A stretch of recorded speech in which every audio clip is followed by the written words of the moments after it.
Hello everybody, I am back and doing another review.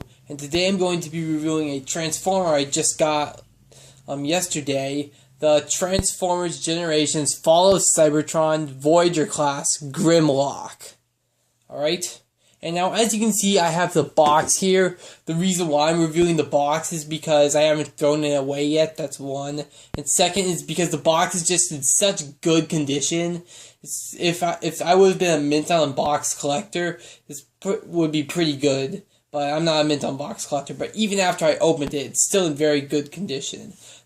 That and plus I want to show off some of the stuff on the box. So let's get on to it. So first you have Transformers Generations Grimlock up here. You have Grimlock in his T-Rex mode. Grimlock can package in his robot mode.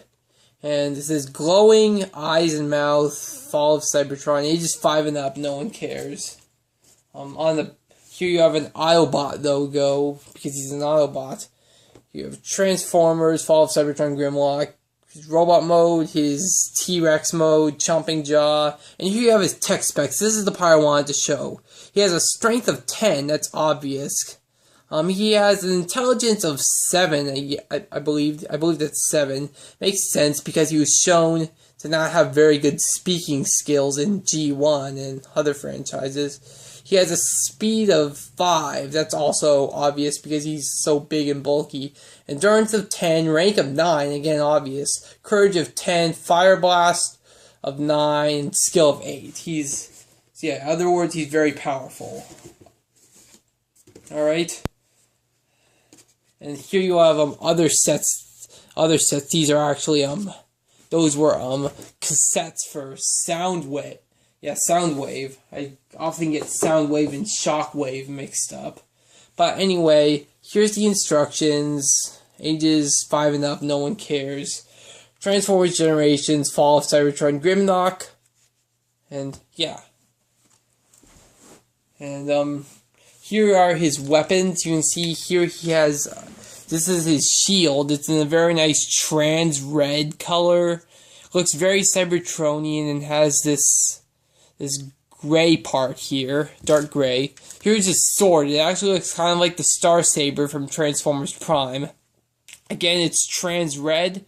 Has some like dark gray part here. Has a handle. And yeah, it's very nice.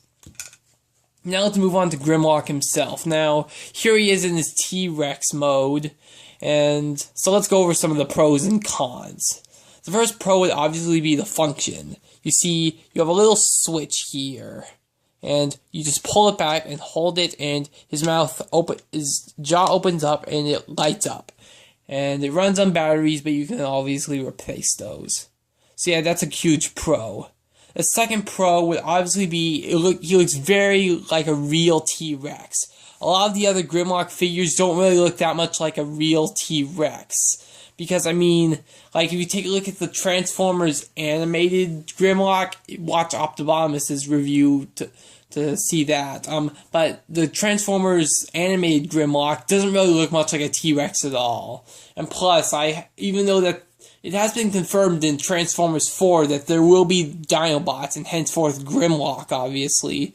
And I have seen brief pictures of what Grimlock might look like, and by the looks of it, he doesn't really look much like a T-Rex in the upcoming movie. So it's a shame because it is in live action after all. But this is probably one of the best Grimlock figures for T-Rex mode. All right. Third pro would obviously be the legs. They good posability. They ratchet. They're on ratchet joints, and the legs in robot mode are also in ratchet joints. You have posability in the shoulder here. You don't have that much posability in the elbow though.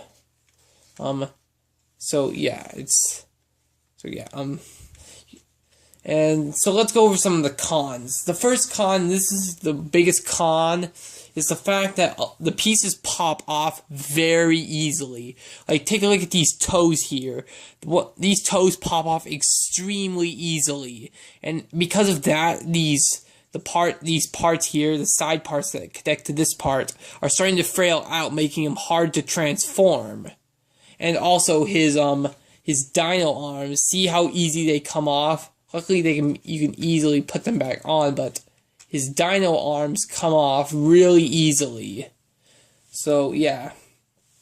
The second con would probably be the fact that you have little posability in the neck. You have some right here, but you can't really rotate, and no posability in the elbow.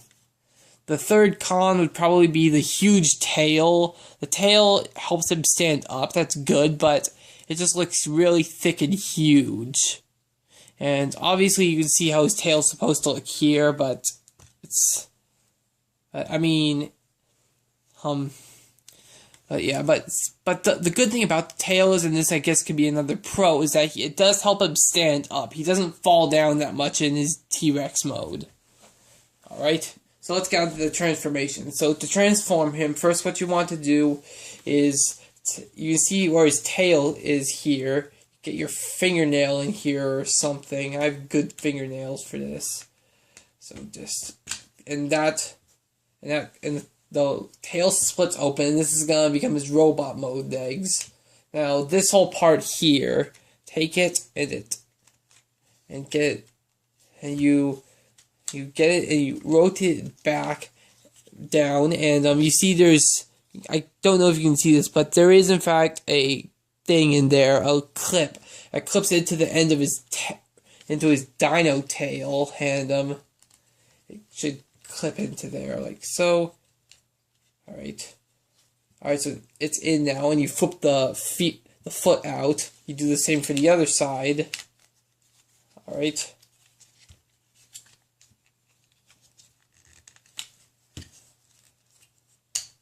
Alright, so now here you have his robot mode legs transformed. So now go over here and take his dino legs, which are going to become his robot mode arms. Now first what you want to do is, as you can see, they fit nicely in here. There's space carved out for them. So what you want to do is, they're on ratchet joints. So you want to ratchet it in one, and then it should fold out, ratchet it down so it's straight, ratchet the foot arm so it's straight, flip it around. Now this part opens, and the fist, you flip the fist out. This part closes, and here you have one of his arms transformed.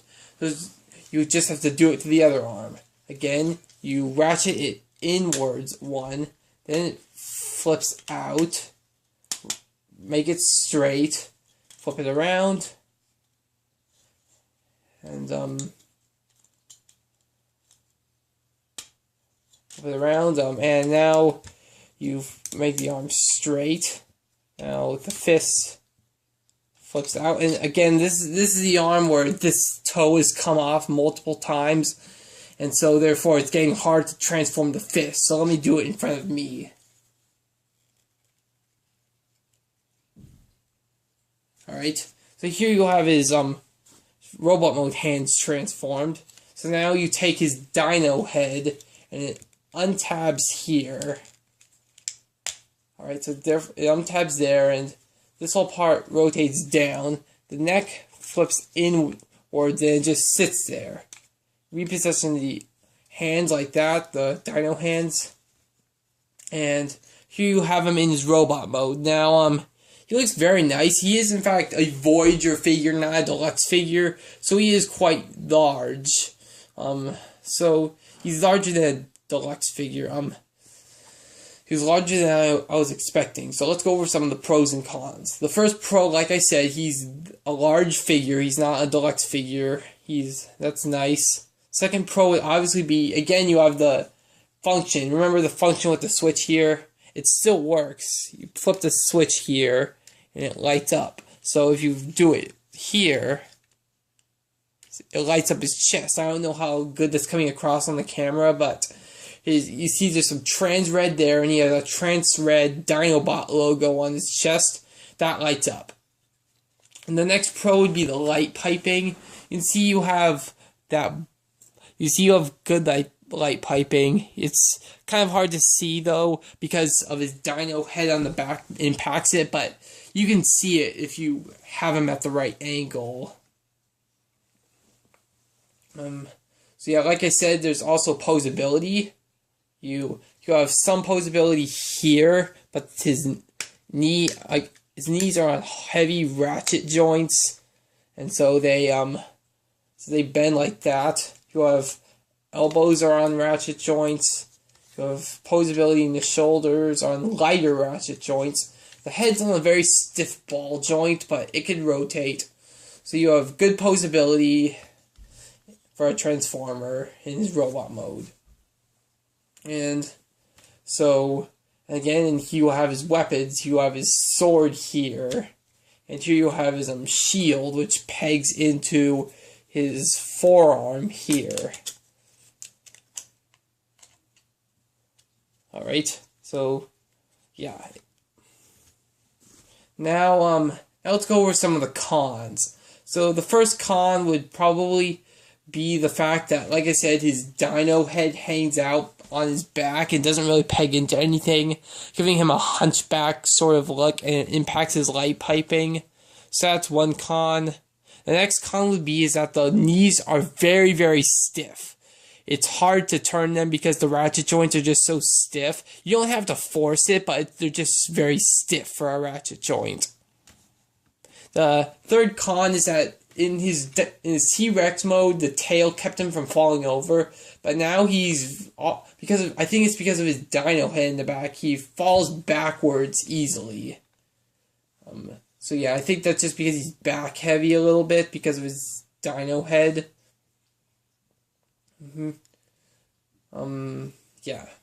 And like I said before, and this is probably the biggest con here, is that his toes here come detached very easily. And like as the same with his dino arms, they come detached very easily. In fact, the minute I took him out of the box, this toe came off.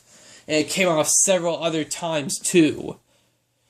So yeah, that's probably the biggest con. So yeah, but other than that, he is good. Let me just prop him up against the box here. So yeah, he is very good.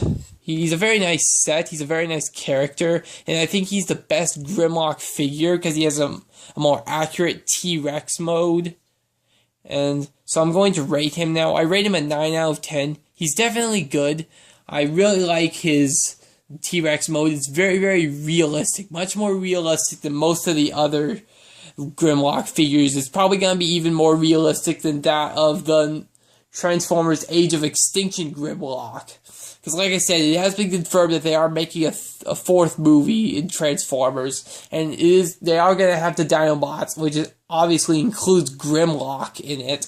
And I think I saw a brief Toy Fair photo of Grimlock. It doesn't really look that accurate to his the robot mode doesn't really look that accurate to what this is, and his T-Rex mode in the trailer didn't really look that accurate either. But anyway, I'm signing off now, and goodbye, and definitely get him if you can find him.